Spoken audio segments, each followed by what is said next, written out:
अपना गुरुकुल में आप सभी का बहुत बहुत स्वागत है। आज की वीडियो हम देखेंगे क्लास 7 बसंत भाग 2 का नवा चैप्टर जिसका नाम है चिड़िया की बच्ची। चिड़िया की बच्ची एक क्या है कहानी है और इसके लेखक है जैनेंद्र कुमार। इसमें कहानी में यहाँ पर मैंने आपको चित्र के माध्यम से बताया कि एक पेड़ है और एक चिड़िया है जो कि नादान है और कहते हैं ना कि माँ बाप उनसे कहते हैं कि बेटा यहाँ मत जाओ, लेकिन बच्चे मानते नहीं, फिर भी घूम आते। उसी प्रकार से ये अपने माँ से अलग होकर घोंसले से निकलकर घूमने की चाह से कि मैं देखना चाहती हूँ आजाद रहकर, तो ये थोड़ा सा घूमने फिरने के लिए बाहर टहलने के लिए आती है और यहाँ पर आ जाती है। और ये है माधवदास।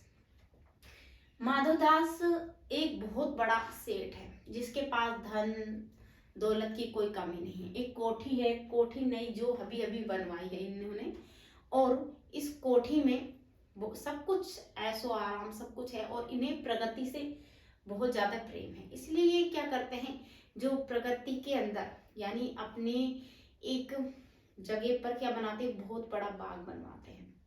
बगीचा होता है और बगीचे में सुंदर सुंदर फूल होते हैं और उन फूलों को वो वहां पर एक तख्त पर बैठे हुए निहारते हैं, उसे देखते हैं।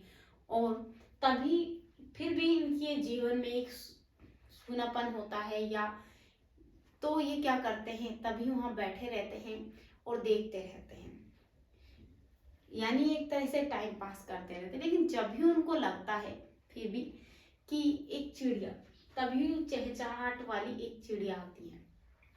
उस पेड़ पर चिड़िया आकर बैठ जाती है, जिस पेड़ पर एक फूलों का पेड़ था वो, और बैठने के बाद फुदकने लगती है, फुदक फुदक कर नाचने लगती है, इधर उधर डोलने लगती है उस पेड़ पर। और उसकी चहचहाट की आवाज और उसको माधवदास बहुत ही ध्यान से देखता है और देखने के बाद उसे असली खुशी महसूस होती है। उसे लगता है कि मेरे जीवन का जो सूनापन है इस चिड़िया की चहचहाट से ही भर जाए।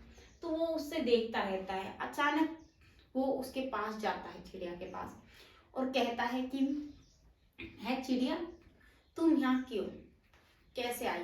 तो इसने बताया कि मेरा एक परिवार है और मैं चिड़िया वहां उस घोंसले में से निकलकर मैं घूमने की इच्छा से आई हूँ और मैं अभी अभी अब जाने वाली हूँ। तो माधवदास उसे रोकता है और कहता है कि नहीं, तुम अभी मत जाओ, तुम्हारे रहने से क्या लग रहा है, मेरा मन लग रहा है, अच्छी लग रहे हो, और मेरा जो सूनापन है वो क्या है, मिट गया है। तो तुम हमेशा के लिए कहाँ रहो, मेरे पास रहो। चिड़िया की बच्ची होती है, वो डर जाती है, सहम जाती है कि मेरा आने का निर्णय यानी बाहर आने का निर्णय गलत था, काश मैं नहीं आती। तो फिर वो कहता है माधवदास कि मैं तुम्हें सोने के पिंजरे में रखूंगा। सोने का पिंजरा, तो चिड़िया सोचने लगती सोने का पिंजरा क्या होता है, फूल होते हैं, पत्तियां होती है, पेड़ होते हैं, आकाश होता है, सब चीज पता है, लेकिन सोना क्या होता है। तो वो सोचने लगती है और ज्यादा डरने लगती है। उसके बाद माधवदास उसे लालच देने लगता है कि वो रुक जाए। वो कहता है कि तुम्हें सोने की कटोरी में स्वादिष्ट भोजन मिलेगा, सोने के पिंजरे में रखा जाएगा। उसे तरह तरह के लालच देने की कोशिश करता है कि जिससे क्या है, ये चिड़िया की बच्ची ना जाए। लेकिन फिर भी चिड़िया की बच्ची कहती है कि अब शाम होने वाली है और मैं जाने वाली हूँ, और मेरी जो बहनें हैं, मेरी जो माँ है, वो मेरा इंतजार कर रही है, मैं जाऊंगी। चिड़िया की बच्ची की बात सुन के माधवदास होते हैं, वो उसे बहुत तरह से मनाते हैं कि नहीं, तुम मत जाओ, अगर तुम यहाँ पर रहोगी तो मैं तुम्हें सब जो तुम्हें चाहिए वो सब दूंगा। लेकिन चिड़िया मानती नहीं है। तभी जो माधवदास होता है, एक बटन होता है, उसे दबाता है, तो वो उसको जो नौकर होता है वो दौड़ता हुआ आ जाता है। तो माधवदास उस इशारे से चिड़िया को बातों में उलझाते हैं और उस नौकर से कहते हैं कि तुम जैसे मैं बातों में उलझाऊं, तुम इस चिड़िया को पकड़ लो, ऐसे तो नहीं मान रही है, तो इस तरह से ये मान जाएगी। लेकिन जो नौकर होता है वो धीरे से जाता है, चिड़िया को कुछ पता नहीं है और वो बातों में ही बात कर रही होती है। तभी जैसे ही वो चिड़िया को पकड़ने लगता है तो चिड़िया फुर से उड़ जाती है और उस डाल को छोड़कर वो सीधे एकदम से तेज दौड़ती हुई, और उस जहाँ उसकी माँ का जो घोंसला था, घर था उसका, वहां पहुंच जाती है और माँ के पंखों के बीच, उसके आंचल के बीच इस तरह से समट जाती है कि अब उससे कभी जुदा नहीं होगी। तो उसे वो डर लगता है कि मैं क्यों गई, और वो उस इस तरह से डर से छुपी हुई होती है, और उसकी माँ उससे पूछती है तो वो कुछ भी नहीं बता पाती, और वो बस डरी सहमी दुबकी रहती है।